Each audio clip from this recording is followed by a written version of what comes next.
So now students, we will discuss the steps because as I've earlier stated that staff selection is not a single step, rather it is a combination, or it comprises of various interrelated steps. So that's why staff recruitment is a very complex process, because it involves a series of interrelated steps, and those candidates who pass all the steps are selected in the organization.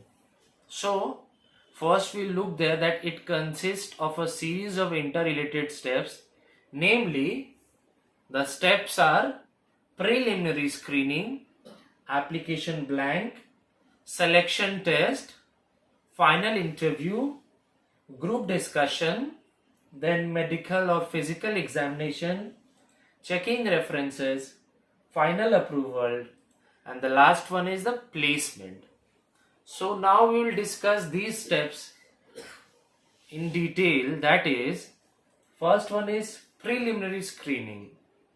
So first, when a candidate or a prospective candidate goes into the organization premises, so first they have to appear for preliminary screening, that the candidate has the minimum qualification or also not. If the candidate does not possess the minimum qualification, so then they are refused to given the application form. So it is very much necessary that candidates should have the minimum qualification, so that they can appear for the next round. If the candidate does not possess the minimum qualification, then they are rejected from there onwards only. Now moving to the next step, that is application blank. Application blank is also known as application form. You all must be aware and well conscious about that application form do contains all the relevant columns about the candidate, such as physical information such as name, address, then telephone number, and then there is about the academic qualification, what is the academic qualifications, and where the candidates have worked before, the past experiences, etc. So this application form are given to those candidates who have passed the first round, that is preliminary screening. Those candidates who have passed the first round, that is those candidates who possesses the minimum qualification criteria as desired by the organization, they are given the application form or application blank, and then the candidate has to fill in the relevant details such as name, then parents name, then address, then phone number, then their educational qualifications, past experiences, etc. And then these application form are very important, because it helps to, first of all, the the the person or the panel who frames questions, they first have a look at the candidate's application form, because from which area or from which stream the candidate is coming. If the candidate possesses uh, BCom degree, the panel cannot ask from science stream questions. So it helps as a very good supplement, that it helps in framing the question, it helps in drafting the question, which questions, what type of questions needs to be asked, because in the application form it contains the column for the educational qualification. And nowadays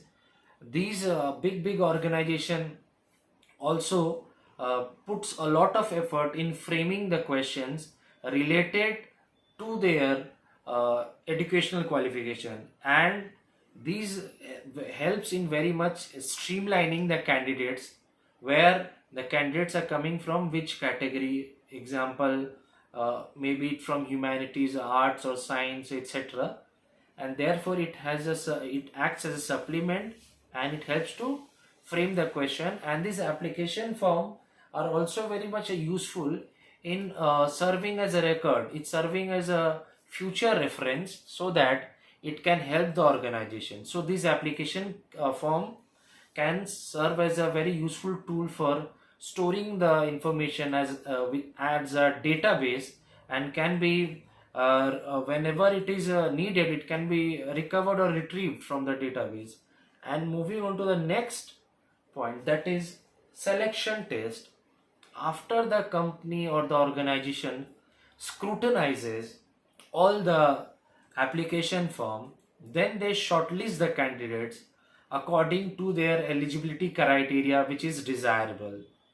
So from that they shortlist all the candidates, which the candidates has to appear for the next round, that is test. Now these selection tests are this purpose of selection test is to judge, determine, and assess the qualities such as mental capacity, alertness, reasoning, and then how they adapt themselves. So these tests are, because all individuals and all candidates differ in their mental capacities, mental alertness, logical reasoning, intellectual, their knowledge, their potential aptitude. So these selection tests are a very useful tool and technique to judge, determine, assess, and analyze the outcomes of the candidates. Which candidate can perform with greater intellect, with knowledge, memory retention, adjustability, then how they can cope up in very difficult situations, etc.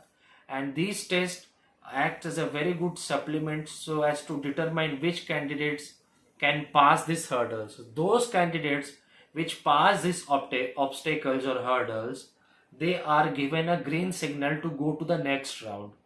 And those candidates which falters or which are not able to cross this selection test are given a red signal, means they have to go out of, or they have been rejected and they have to leave the organization premises. So this selection test is a test which is prepared by a expert team or a panel, which comprises of how the selection tests are being drafted and prepared.